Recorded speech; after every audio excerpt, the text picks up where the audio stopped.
Rádio Rio de Janeiro, a emissora da Fraternidade, passa a apresentar Luz na Penumbra, programa que leva ao seu coração a mensagem da doutrina espírita.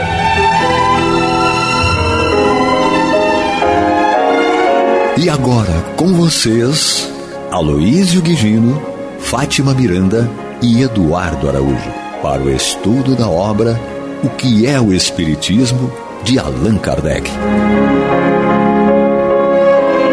Nosso abraço.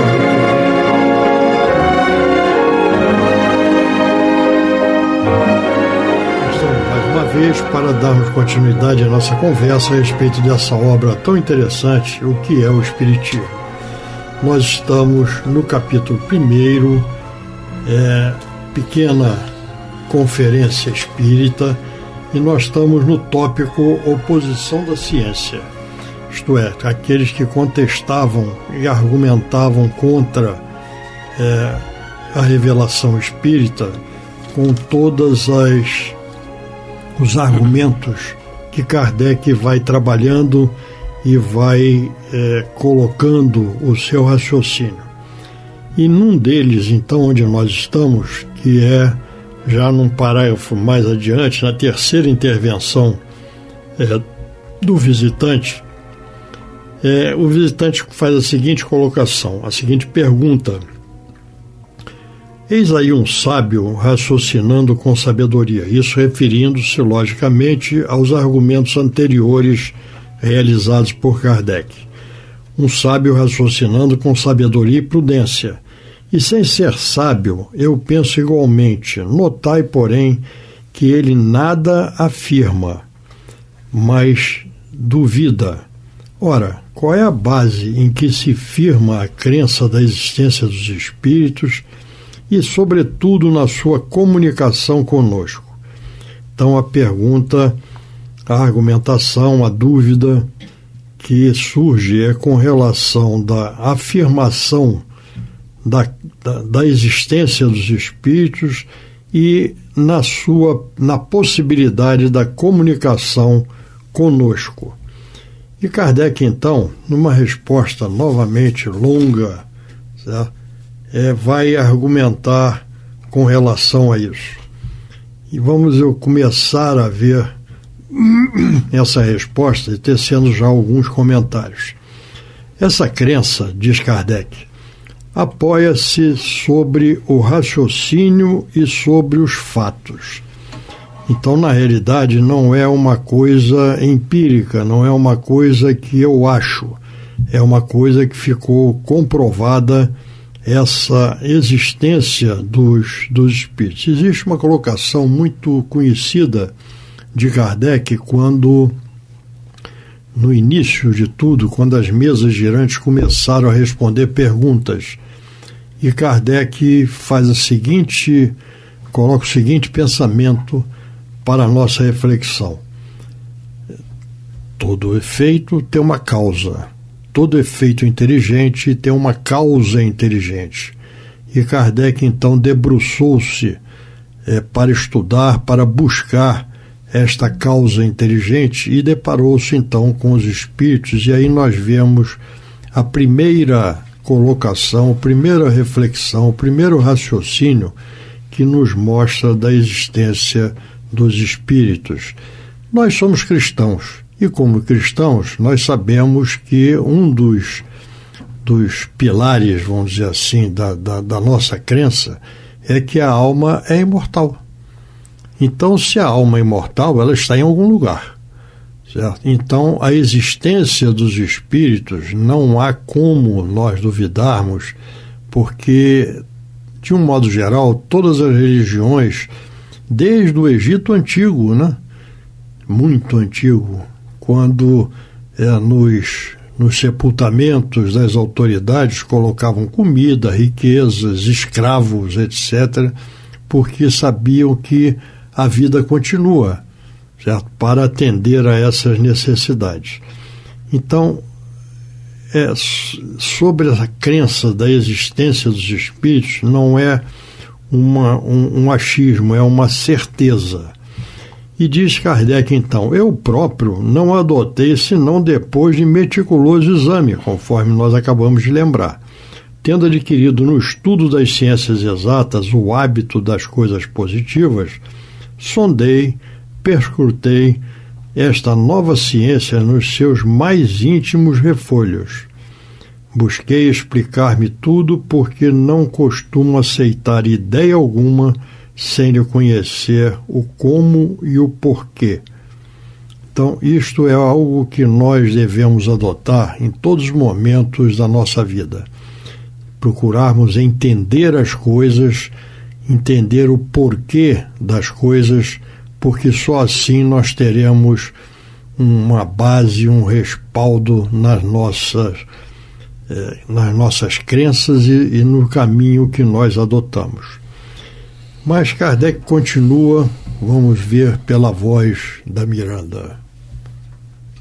Eis o raciocínio que nos adiante sábio médico, outrora incrédulo e hoje fervoroso adepto.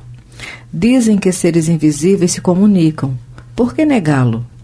Antes de inventar-se o microscópio, suspeitava alguém que existissem esses milhares de animálculos que causam tantos estragos à economia?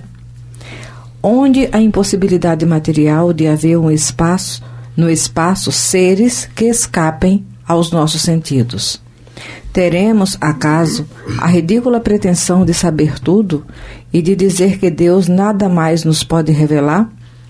Se esses seres invisíveis que nos rodeiam são inteligentes, por que não poderão comunicar-se conosco? Se estão em relação com os homens, devem desempenhar um papel no seu destino, nos acontecimentos da vida destes. Quem sabe se eles não constituem uma das potências da natureza, uma dessas forças ocultas de que nem suspeitávamos? Que novo horizonte vai abrir-se ao pensamento? Que campo tão vasto de observação! A descoberta do mundo dos invisíveis tem muito mais alcance que a dos infinitamente pequenos. Ela é mais uma descoberta, é mais que uma descoberta, é uma revelação nas ideias. Revolução. Uma revolução nas ideias. Quanta luz pode projetar essa descoberta? Quantas coisas misteriosas explicadas? Os crentes são ridicularizados, mas que valor tem isso quando mesmo se tem dado a respeito de todas as grandes descobertas? Cristóvão Colombo não foi repelido, sobrecarregado de desgostos, tratado como insensato? São ideias tão estranhas, dizem, que não se lhes deve dar crédito, mas a isso se pode responder, que data de meio século a possibilidade de, em alguns minutos, estabelecer-se correspondência entre dois pontos opostos do mesmo planeta. Em algumas horas, atravessa-se a França com o vapor produzido por um pouco de água fervente. Um navio avançar contra o vento e tirarmos da água os meios de iluminar-nos e aquecer-nos. Algum comentário? Eu acho aqui que essa frase do médico, né, Kardec, de forma inteligente, né, na conversa com o visitante, ele trouxe o depoimento de um médico, uma pessoa respeitada, quando ele diz aqui que a descoberta do mundo dos invisíveis tem muito mais alcance que a dos infinitamente pequenos, né, que aí era da área do médico, né, essa questão dos vírus, das bactérias. E ele diz que ela é mais que uma descoberta, é uma revolução das ideias. E realmente, esse conhecimento, né, apesar de já passar daí mais de um século, como completando 2 séculos aí, ainda é desconhecido, né, da ciência tradicional. Ele não é sequer estudado como deveria ser estudado. Dentro das academias científicas, nós vemos que já existem muitos médicos, muitos pesquisadores que estão debruçados sobre a questão da espiritualidade. Eu até citei, acho que foi no último programa, se eu não me engano, sobre o trabalho do Dr. Paulo César Frutuoso, lá do Lar de Frei Luís. O Dr. Paulo ele realiza um trabalho que eu considero muito importante e corajoso né? Ele é um cirurgião oncológico há 40 anos e ele testemunhou, ele era ateu, né? E testemunhando os fenômenos, já que o pai era espírita e médium, ele acabou tomando contato com os fenômenos, a princípio um tanto desconfiado, mas depois ele viu com os próprios olhos, né, a manifestação dos espíritos através da materialização e também o que mais o impressionou, que foi o trabalho dos médicos espirituais nas cirurgias espirituais, quando ele pôde ver, tocar, conversar com esses espíritos materializados. E ele faz um trabalho hoje em dia, né, através da divulgação pelos livros que ele publica sobre o tema e fazendo congressos, conferências no Rio, no Brasil e no mundo. E aí eu vejo esse médico aqui que Kardec trouxe, é exatamente isso. Vai ser uma grande revolução das ideias, que eu acredito que nós estamos muito próximos, né, porque Kardec, no livro A Gênese, ele já colocava lá no último capítulo, são chegados os tempos. E hoje, mais do que nunca, né, em plena transição planetária, no século XXI, nunca vimos tantos homens de ciência abertos à ideia de pesquisar sobre a realidade da existência da alma. Isso é muito importante. Nós temos pesquisadores, médicos e outros, né, cientistas também, que estão estudando a questão dos fenômenos de quase morte, que é o EQM, onde a pessoa é dada praticamente como morta e ela depois, algumas vezes, né, consegue retornar à vida física no processo de ressuscitação, e elas relatam fatos ocorridos durante o processo em que elas estavam praticamente dadas como clinicamente mortas. Isto é, como elas poderiam ter acesso a informações no momento em que o cérebro delas estava praticamente parado. Então tem muita gente pesquisando isso. Um dos que ficaram mais famosos é o Dr. Raymond Moody Jr., né, que tem até o livro chamado, já vendeu milhões de cópias aí, Vida Depois da Vida.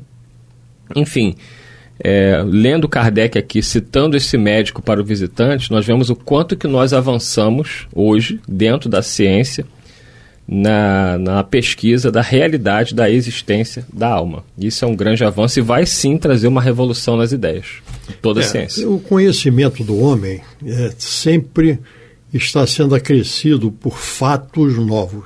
Eu estou referindo a fatos.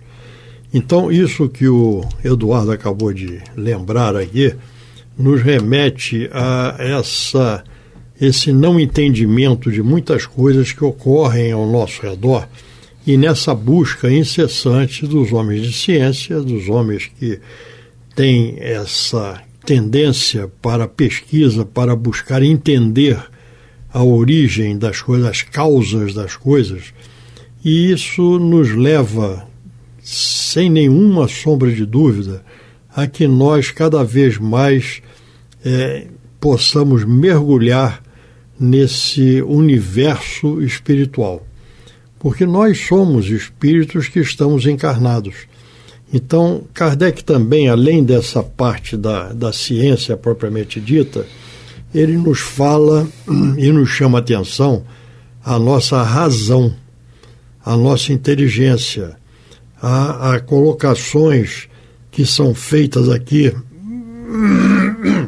sobre fatos que ocorreram e que foram encontradas soluções ou explicações através dessa interferência, dessa participação da espiritualidade, dessa comunicação da espiritualidade. Então, nós sempre vemos isto acontecer, e são Cristóvão Colombo, como ele se referiu aqui, são ideias estranhas, certo? Mas nós estamos falando aqui de quase 2 séculos atrás, sim, quando o conhecimento do homem ainda era muito aquém do que é hoje em dia. Então, cada vez mais, nós temos a presença de algo que somente pode ser explicado através da participação da espiritualidade e através da reencarnação, certo? Nessa resposta de Kardec, Logo no princípio, no quinto parágrafo, sexto aproximado, quinto, ele diz assim: teremos acaso a ridícula pretensão de saber tudo e de dizer que Deus nada mais pode revelar? Não é? Porque aí nós limitamos Deus à nossa própria limitação, quando fugimos a essa oportunidade de aprendizado. Então, o ser humano que ainda não ama na sua plenitude, que ainda comete atos tão bárbaros, achar que o ser divino não tem mais nada a nos revelar, seria até falta de caridade de Deus nos revelar coisas que não tínhamos maturidade para compreender e dar uma boa utilidade. Aí vamos entender Jesus, não é? Vós sois deuses, podeis fazer o que eu faço e muito mais. Mas naquele momento ele não revelou esse poder todo. Deixou tudo no Evangelho, mas de uma forma que somente quem aprendeu a sentir o amor conseguiu vislumbrar. Então, quando Jesus esteve entre nós, homens com uma mentalidade aberta e até com um nível de intelectualidade já estavam por aqui, mas não tinha emoção ajustada ao nível dessa intelectualidade para dar um bom uso. Então, nós sabemos que muito mais nos será revelado, não é? E sempre lembramos daquela colocação de Jesus: o Pai trabalha até hoje. Então, o trabalho de Deus é criar. E o nosso trabalho é aprender cada vez mais para servir. Esse aprendizado não tem fim.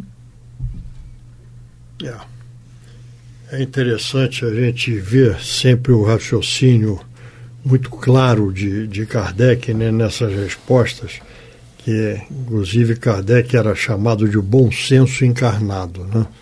Porque as colocações deles são de uma base, um poder de convencimento muito grande.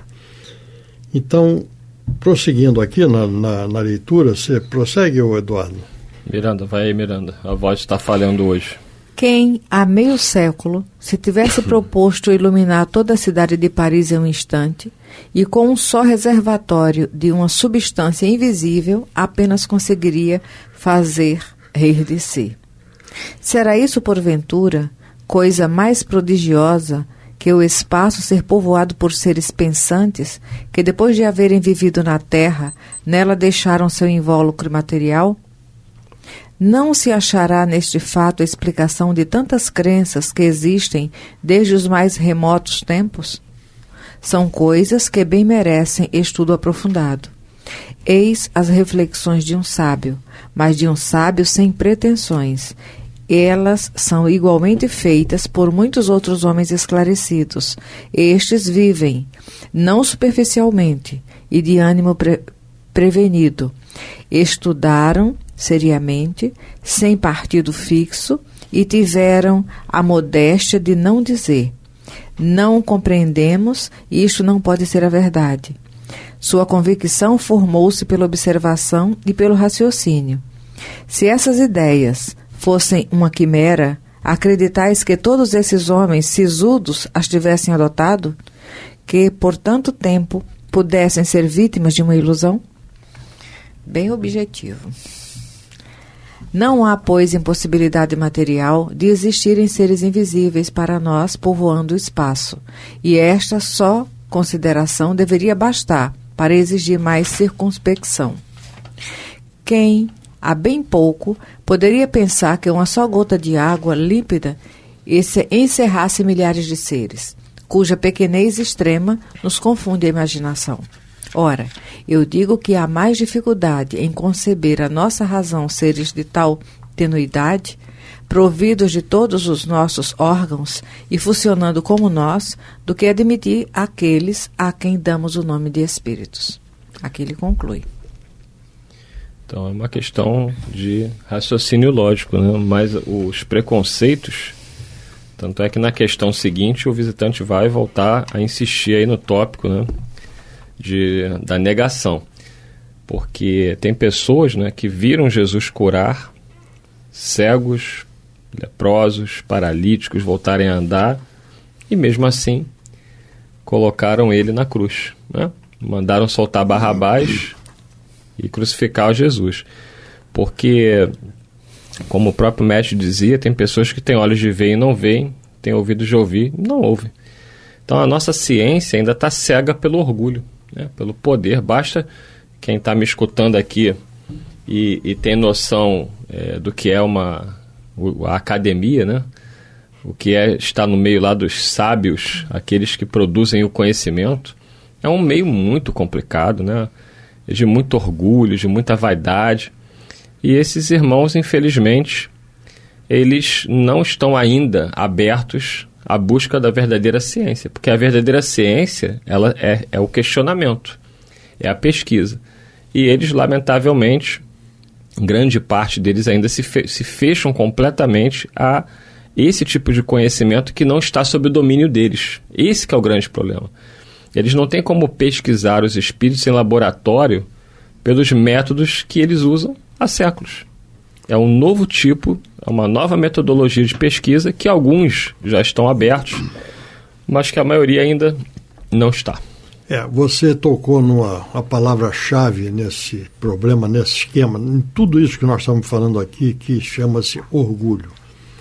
Então nós temos os homens, os sábios da ciência, que não admitem que possa existir alguma coisa que não seja aquilo que eles conseguem fazer, demonstrar, prever e repetir.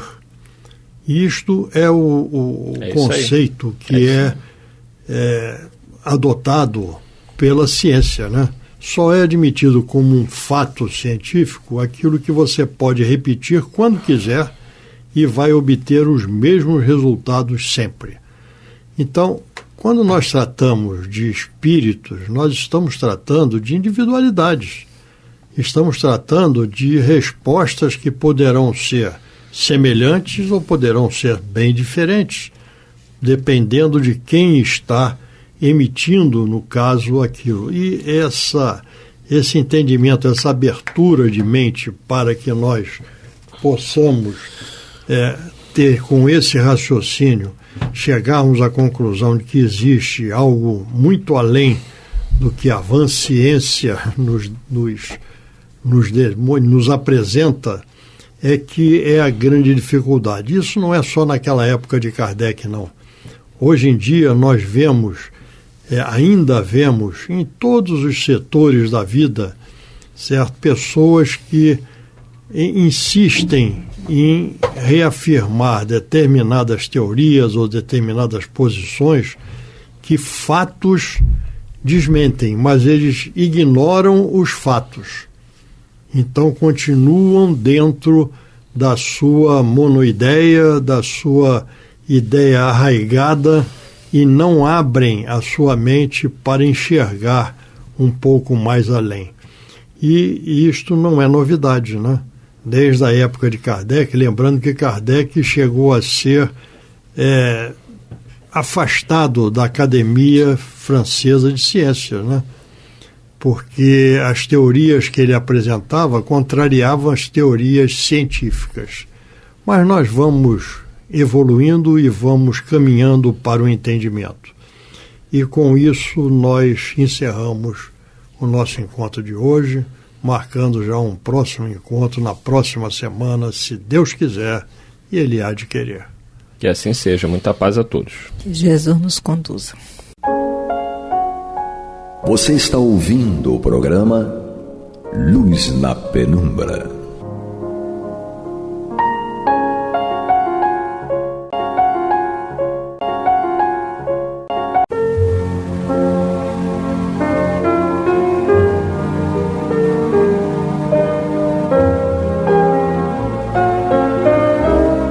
A Rádio Rio de Janeiro está levando ao seu lar e ao seu coração a mensagem consoladora da doutrina espírita, através do programa Luz na Penumbra.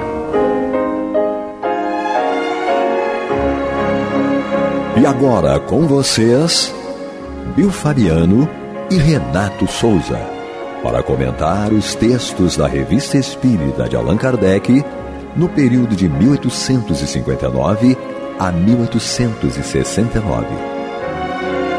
Olá, queridos irmãos e irmãs da Rádio Rio de Janeiro, a emissora da Fraternidade. Sou Bill Fabiano. Estamos juntos, mais uma vez reunidos, para mais um programa Luz na Penumbra, Revista Espírita 1859. Junto comigo, meu parceiro de longa data, de outras vidas, Renato Souza. Opa, seja bem-vindo, Renato. Estamos presentes de novo, estamos juntos novamente, viu? Novamente. Francisco de Assis, seja bem-vindo, irmão. Graças a Deus, com as bênçãos de Nosso Senhor. Beleza, dando continuidade aqui ao capítulo Quadro da Vida Espírita, que abre o mês de abril de 1859, dando sequência aqui, né? Como o Renato falou no programa anterior, são textos bem compridos, por isso nós estamos revezando aqui ao microfone, até para poupar a voz, né, de cada um de nós.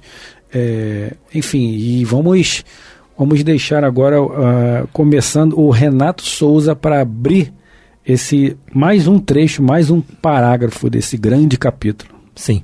No programa passado a gente falou das impressões, das situações às quais vivemos, das provas que recebemos, da vida após a morte do corpo físico e tudo mais.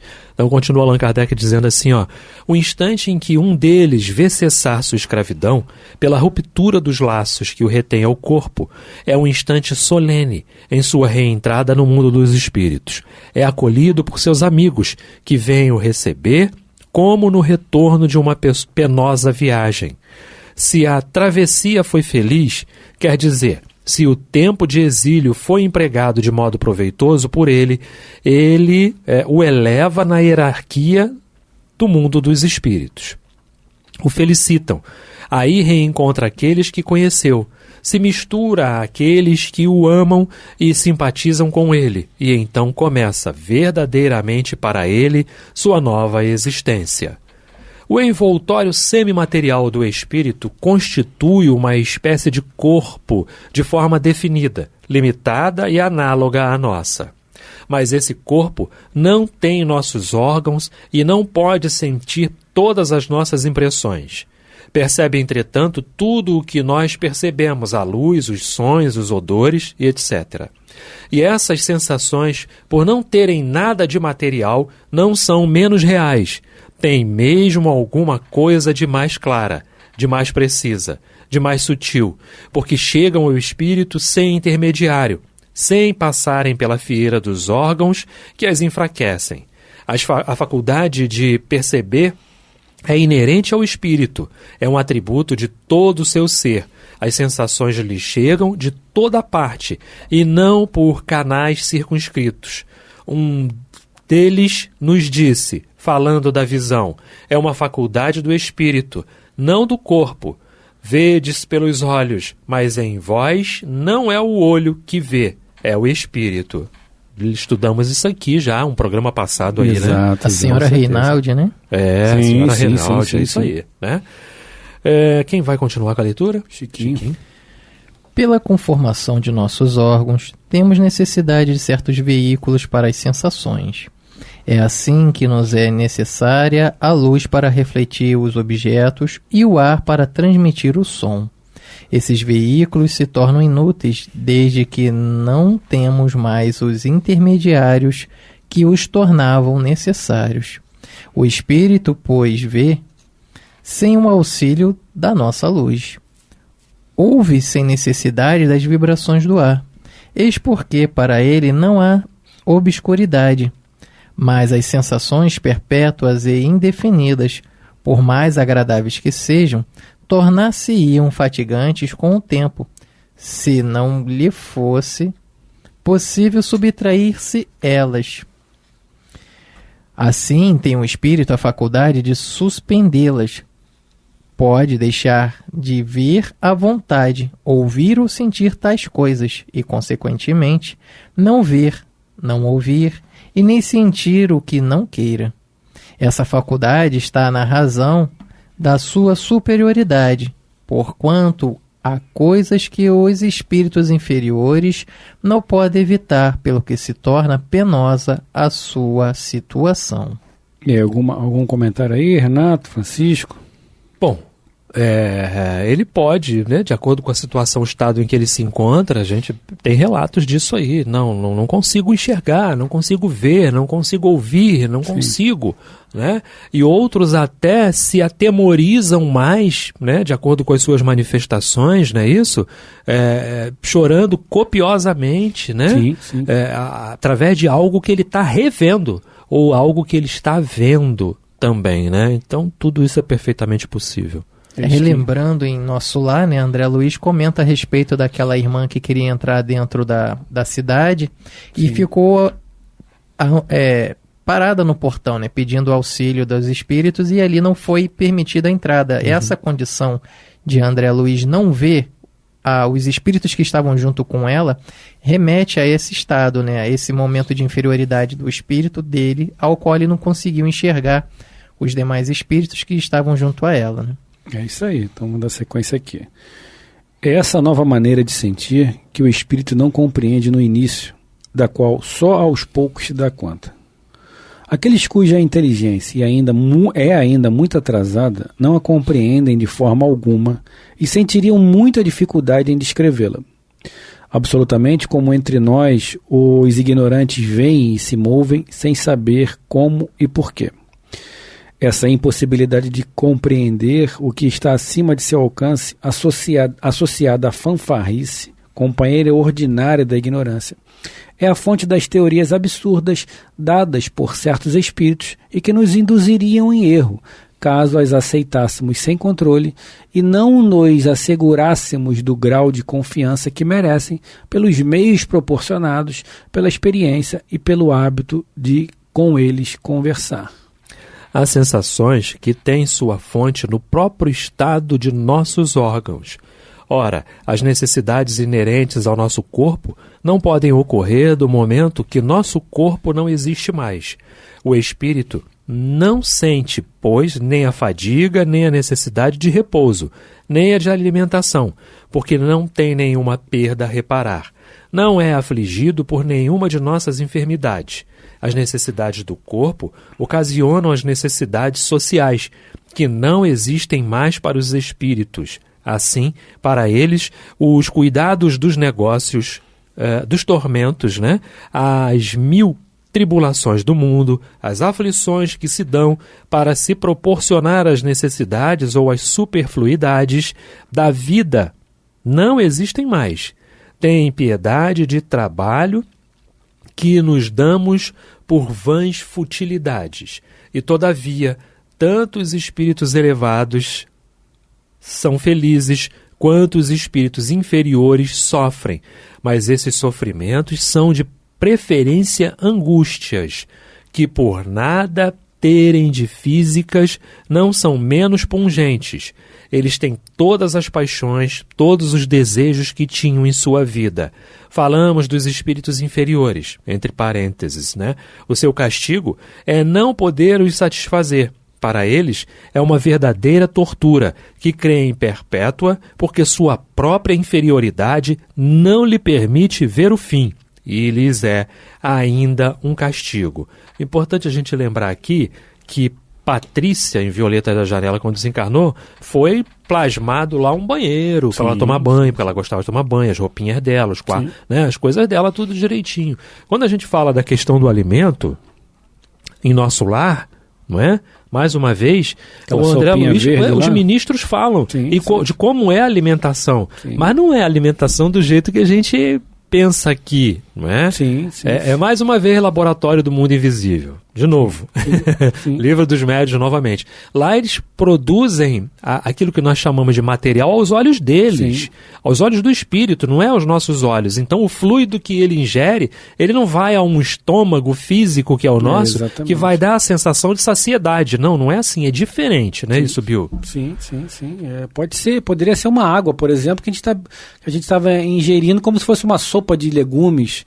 É só para a gente ter aquela sensação, aquele movimento de ingestão que vai trazer uma sensação de saciedade. Porque a gente não depende mais daquilo, nós não temos mais os órgãos físicos. Exato. É mais um costume.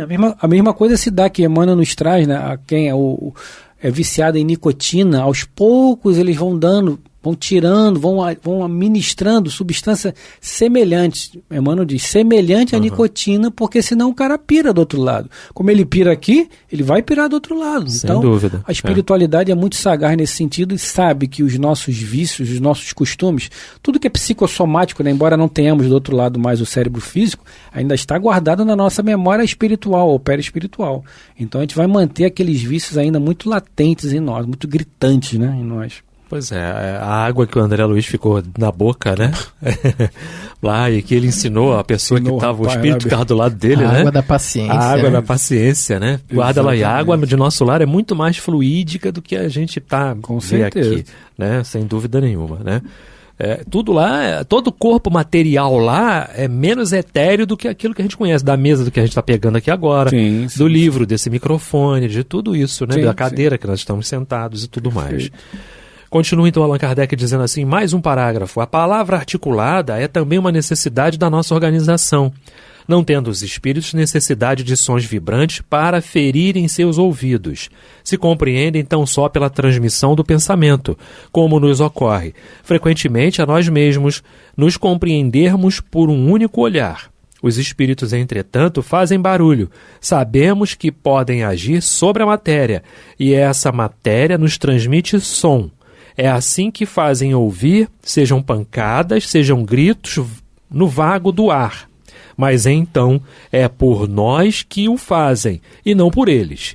Voltaremos sobre esse assunto num artigo especial, onde trataremos da faculdade de médiuns audientes. É isso, esse é o programa Luz na Penumbra, Revista Espírita, o ano de 1859. Estamos abrindo o mês de abril, né? Isso aí. Longos textos, longos ensinamentos que nós vamos aos poucos trazendo para vocês e trazendo também para nós, né, a nossa luz, a luz da nossa ignorância, né, Renato? Perfeito. É isso aí. Importantíssima a questão que ele fala aqui da voz, né? Sim. E é importante a gente falar que no caso da psicografia, a voz que você... ouviu uma voz, não é bem uma voz. Sim. Como os nossos ouvidos físicos, né, captam e percebem. Não é essa voz que vocês estão ouvindo agora aí no radinho, não é? Aí no seu aparelho, não é desse jeito. É uma percepção que você tem dentro da cabeça. Sim. Não é? Dentro da cabeça, em que você vai recebendo ali as instruções do que você tem que falar, como acontece com todos nós aqui durante esse estudo, né, Bill? Sim. Né, Francisco? A gente pode ser um fenômeno aí de pneumatofonia, né? Como o próprio Livro dos Espíritos diz, né? Pneuma é onde toda vez que mostra no Livro dos Médiuns, pneuma é onde os espíritos não precisam do médium. Exato. Psico, eles precisam de um médium.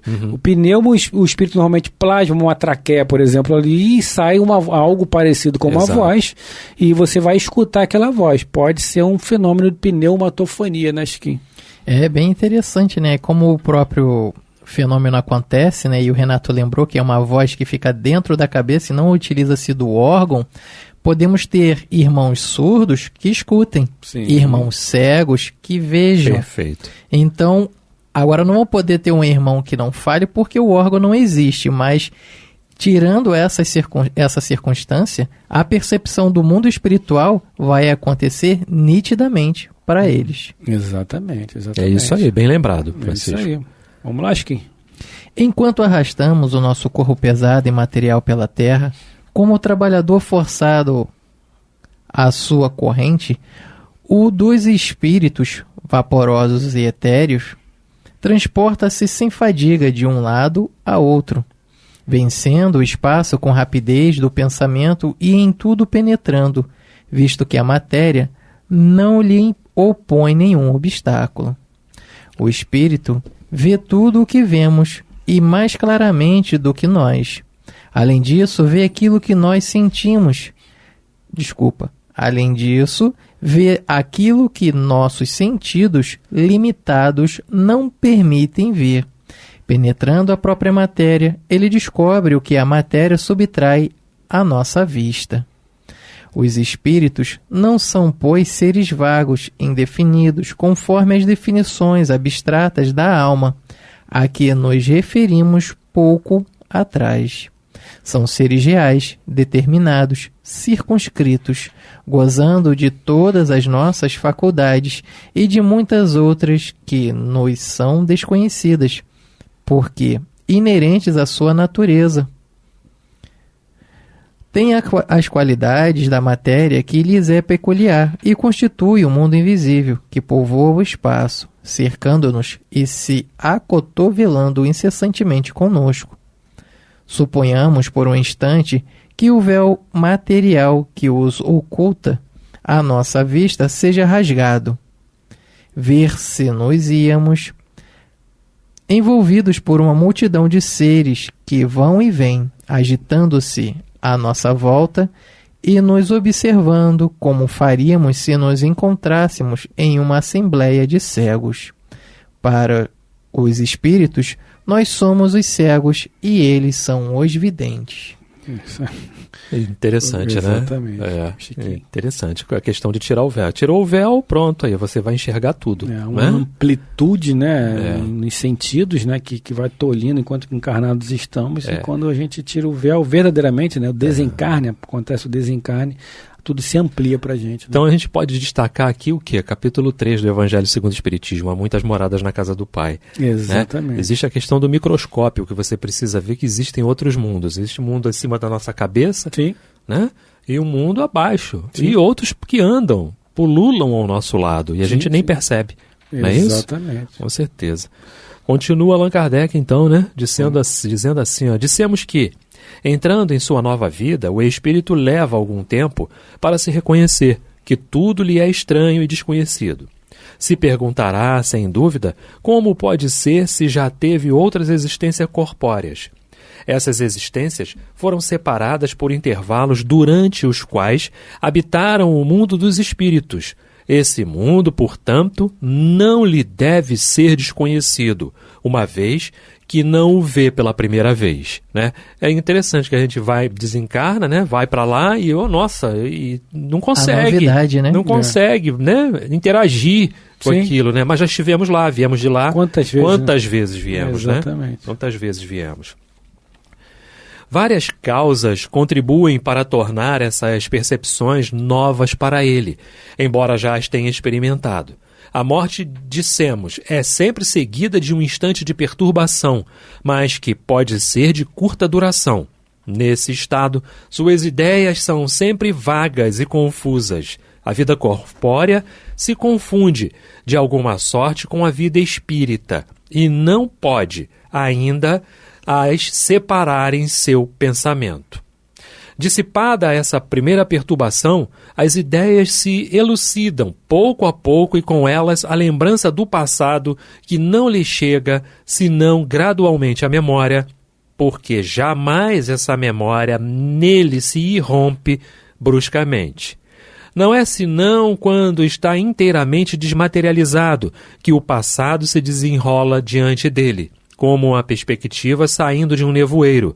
Só então se lembra de todos os atos de sua última existência, depois de suas existências anteriores e suas diversas passagens pelo mundo dos espíritos. Se concebe, pois, depois disso, que, durante um certo tempo, esse mundo deve lhe parecer novo, até que o reconheça completamente e que as lembranças das sensações que nele experimentou lhe retornarem à maneira precisa. Mas, a essa causa, é preciso acrescentar uma outra não menos preponderante. Interessante, né? Que ele vai passando pela perturbação, não é isso? Sim. Todos os espíritos vão passar, né, nesse momento de desencarne. Uns, a gente já estudou isso aqui, uns vão levar mais tempo, outros vão levar menos tempo, e nós temos vários relatos. Está aqui uma pessoa que pode falar isso com propriedade, né? Porque é ele quem traz o espírito do livro, o estudo do livro Céu e Inferno lá no nosso grupo, no GEAB, Francisco de Assis. São muitos relatos, né, Francisco, de espíritos em várias situações diferentes, né? Sim. E é bem oportuno, né, os seus esclarecimentos, porque traz à tona a experiência, né? exatamente por tê-las vividas. E em especial eu lembro do filme E a Vida Continua, onde havia aquela história, né, daquele casal que se encontra no mundo espiritual, e lá eles ficam acreditando que ainda estão sob tratamento, né, aqui no plano terreno, mas que na verdade, conversando lá com as pessoas que dirigiam aquele centro de atendimento, eles constatam verdadeiramente desencarnados, e aquilo era uma parte de uma transição que eles iam ter para depois alcançarem verdadeiramente o entendimento do mundo espiritual, que lá já estavam desde aquela transição, né, que eles fizeram a respeito dos hospitais. Perfeito. Sem dúvida nenhuma, o André Mole falou, André Luiz, eu lembrei. O Renato lembrou bem de repente o André Luiz está por aqui. Quem sabe, né? Do céu e inferno, a gente tem vários relatos ali de espíritos felizes, espíritos infelizes, espíritos maus, espíritos bons, suicidas, enfim. Temos várias histórias ali, até de 2 amantes, né? Que continuam a ser amantes mesmo após o desenlace, o suicídio. Enfim, são obras, né? É uma obra da codificação, obviamente, né?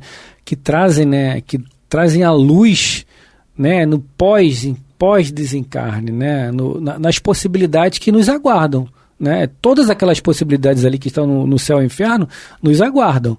Só vai depender de nós, do nosso dia a dia, da condução que nós estamos fazendo dentro da nossa existência. Seremos espíritos felizes, seremos espíritos sofredores, né? Suicidas ou não, ou brincalhões. Tudo aquilo ali está dentro da nossa realidade. Né, Renato? Antes da gente finalizar, o que a gente pode dizer mais aí? Sim. Você falou tudo e usou a palavra certa, a realidade. Sim. A realidade que vai aparecer diante de nós, segundo a nossa condição, segundo nossos atos, segundo tudo aquilo que a nossa consciência vai trazendo, né? Pouco a pouco ali à tona, e a gente vai lembrando e vai se recordando, não é isso? Para que a gente possa ter esse despertar. Porque ninguém, e o livro Céu e Inferno traz isso, né? No próprio, também, Obreiros da Vida Eterna, né? Não existem 2 desencarnes iguais. Sim. Não existem. Todos eles são diferentes, né? Sim. Cada um é cada um. É a hora daquela situação mesmo que a gente sabe. É o momento de você e Deus. Exatamente. Né? Você e Deus. Todos os desencarnes serão diferentes. Acabou, Bill. Estamos chegando ao final. Chegamos ao final de mais um Luz na Penumbra, Revista Espírita, 1859, mês de abril. Agradecendo a audiência, a presença de todos. Meu parceiro Renato Souza. Muita paz a todos. Chiquinho. Uma ótima noite a todos e um ótimo descanso. Muita paz, pessoal.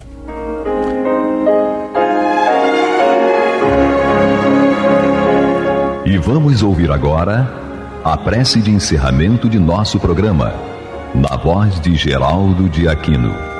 Jesus, dá-nos coragem para a luta, piedade para os insultos e misericórdia para as injustiças e ingratidões. Limpa nossa alma de inveja e ambições mesquinhas, de ódio e de vingança o nosso caminho. E que dentro em pouco, ao recolher-nos de novo ao calor do nosso leito, para que o sono nos dê a paz e o esquecimento das tristezas humanas, possamos sentir, Senhor, no mais íntimo de nosso ser, a doçura indefinível do Teu amor e a grandeza incomparável da Tua divina presença. Que assim seja.